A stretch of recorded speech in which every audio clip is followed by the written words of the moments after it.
Swami ji, the next question is my age is 40। क्या इस as में भी ये पॉसिबल है? मैं 3 IVF करवा चुकी हूँ, मेरे एग्स नहीं बन रहे हैं, एंड्रोमेट्रियोसिस की भी प्रॉब्लम है, थायराइड भी है, and most important age. Swami ji, 40 years में क्यों लोग इतने परेशान होते हैं एज के लिए? क्योंकि हमने शरीर को बर्बाद इस तरह कदर कर दिया कि अब अर्ली मेनोपॉज एक कॉमन चीज हो गई। अर्ली मेनोपॉज कॉमन चीज हो गई। क्यों हो गई है, जरा इसको समझे। आप पेट्रोल की गाड़ी में डीजल नहीं डालते, तो आपका शरीर केमिकल खाने के लिए डिजाइन हुआ था क्या? इसमें तो फट से केमिकल डाल देते, और फर्टिलिटी के लिए और दवाई ढूंढ रहे हैं। अरे फर्टिलिटी का तो विनाश ही होना है इस संसार में अगर इस तरीके से काम करोगे। If your body is not designed for chemical consumption, chemicals can not treat you. Ultimately it will destroy human body, not only human body, human genes. आपको मालूम है पिछले 100 साल के अंदर हमने ह्यूमन जीनोम को डिवेट कर दिया, केमिकल बॉम्बिंग करके शरीर। कहीं तो रुकना पड़ेगा, कहीं तो हमें अलग सोचना पड़ेगा। सबसे मूर्ख फिरंगी होते हैं, इन्हीं की हाँ, इनके हम गुलाम हैं। इन फिरंगियों को सर पे चढ़ा के हमने इस संसार को बर्बाद कर दिया। तो अगर आपका शरीर केमिकल खाने के लिए डिजाइन है, मैं एक एग्जांपल और दे देता हूं। जितने हर एक के घर में पेन किलर, पैरासिटामोल, डोलो, प्रोसिन, इस तरीके की चीज होगी, nimesulide, ibuprofen, aceclofenac, diclofenac, COX inhibitor, ऐसा कुछ ना कुछ तो होगा ना आपके घर में। पेन किलर, या फिर बुखार के लिए बच्चों को भी हम बुखार के लिए पैरासिटामोल सिरप दे देते हैं आराम से। ये जो एंटी इंफ्लेमेटरी या पेन किलर्स हैं, ये क्या काम कैसे करते हैं? तो आपके शरीर में एक बहुत खतरनाक बात बता रहा हूं, जितने भी लोग यहाँ पे प्रेजेंट हैं जो यहाँ पे जो सच में सीरियसली कुछ सीखना भी चाहते हैं या फिर कुछ करना चाहते हैं, बाकी तो सब विंडो शॉपर्स मिलते रहते हैं, विंडो शॉपिंग करके आते जाते हैं। सच में अगर आपको अपनी भलाई और औरों की भलाई करनी है, तो आपको समझना पड़ेगा आपके शरीर में ग्रोथ फैक्टर होता है। फर्टिलिटी का सीधा कोरिलेशन आपके शरीर के ग्रोथ फैक्टर के ऊपर है। इसको हम ग्रोथ मैट्रिक्स भी बोल सकते हैं। उसमें से एक बायोकेमिकल का नाम है प्रोस्टाग्लैंडिन। एक नाम है प्रोस्टाग्लैंडिन। आपके जितने भी एनएसएआईडी होते हैं, पेन किलर या बुखार की दवाई होती है या स्टेरॉइड्स होते हैं, ये सब प्रोस्टाग्लैंडिन इनहिबिटर होते हैं। यानी आपके शरीर में जो ग्रोथ फैक्टर है उसको ये रोकते हैं। पहली बात, जो ग्रोथ करवा रही है आपके शरीर में, अगर उसे रोकेंगे तो आपके ग्रोथ किसी भी तरीके की जो सही ग्रोथ है कैसे होगी ये बताओ। स्पर्म कैसे बनेंगे, ओवम कैसे बनेंगे, हार्मोन कैसे बनेंगे, बाकी तो छोड़ो। तो बचपन से अगर हमने ग्रोथ फैक्टर डिविएट किया, पैरासिटामोल खाया जैसी चीज खाई, तो हम बोल क्या रहे हैं, मुझे कंसेप्शन नहीं चाहिए। अब किसकी गलती?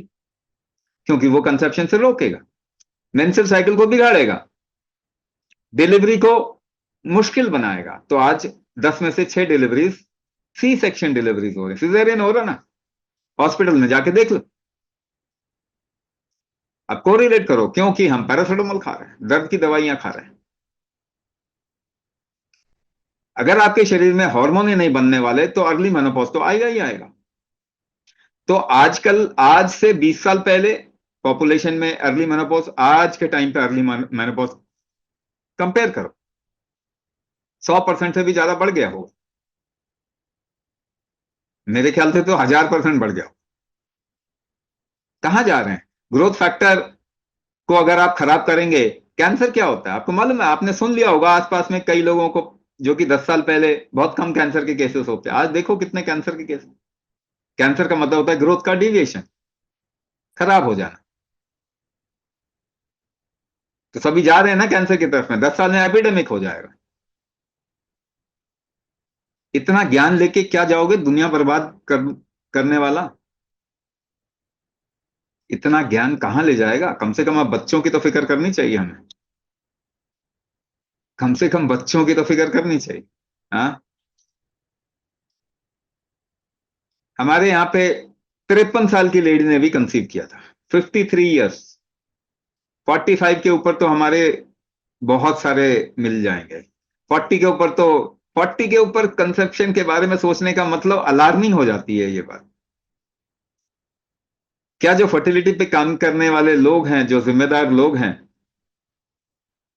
हाँ, जो स्टेक होल्डर्स हैं फर्टिलिटी पे काम करने, क्या वो देख रहे हैं इस चीज को?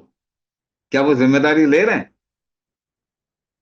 दो चार और ग्रीको रोमन वर्ड लेके आ जाएंगे।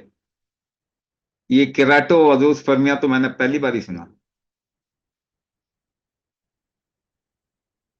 तो और दो चार नाम लेके आ जाएंगे। ऑटो इम्यून डिसऑर्डर आज के टाइम पे इम्यूनिटी पूरे ह्यूमैनिटी की अ लिटिल हाई, थोड़ा हायर साइड में है। अगर इम्यूनिटी आपकी हायर साइड में हुई तो खतरा है आपके शरीर में, और खतरे में फर्टिलिटी नहीं करता शरीर, बचाता है। लड़ाई चल रही है, लड़ाई चल रही है। आज के तो न्यूज चैनल देख के ही घबरा जाएंगे आप। पहली बात तो न्यूज चैनल देखना बंद करो, अपना काम पे फोकस करो। लेकिन उससे भी जरूरी चीज क्या? अपना टॉलरेंस लेवल बढ़ाइए, ताकि मुश्किल सिचुएशन में भी आपको परेशानी ना हो। तो टॉलरेंस बढ़ाना बहुत जरूरी है। इम्यूनिटी को डाउन करने का तरीका क्या है? मेटाबॉलिज्म को बढ़ाना बहुत जरूरी है इस वक्त में। दूसरा, तीसरा, जो मैं कह रहा हूं कि आपके शरीर में हार्मोन का रिसाव सही से हो, ये करना जरूरी, ये कुंभक से होगा। कुंभक से ही आपका मेटाबॉलिज्म बढ़ेगा, कुंभक से ही आपकी इम्यूनिटी बैलेंस आउट होगी, कुंभक से टॉलरेंस बढ़ेगा। तो ये काम तो आपको करना पड़े। आप आज करो, नहीं करोगे कल को क्रैश हो जाएगी बॉडी, 2 साल बाद, 3 साल बाद। आपने जितना भी फर्टिलिटी का ट्रीटमेंट कराया, आपके शरीर खराब ही तो होता गया। क्या आपका एक्सपीरियंस नहीं है ये? क्या किसी और को बताना पड़ेगा आपको? तो आप अगर चाहेंगे आपकी लाइफ बेटर हो जाए, बेहतर हो जाए, तो एक बात कहूं, भगवान भी नहीं रोक सकता। अगर आप नहीं चाहेंगे कि आपकी लाइफ बेटर हो, तो भी एक बात कहूं, भगवान भी नहीं रोक सकता। ये दोनों ही आपके ऊपर। But you take a step. आपका शरीर आपको बेबी देगा। You take a step, push your menopause further. आगे इसको धकेलिए। सही समय पे मेनोपॉज होना चाहिए, 47 48 के बाद में इसकी शुरुआत होनी चाहिए। और उस समय तक कंसेप्शन किया जा सकता है, बशर्ते आप उस तरफ में सही काम करें।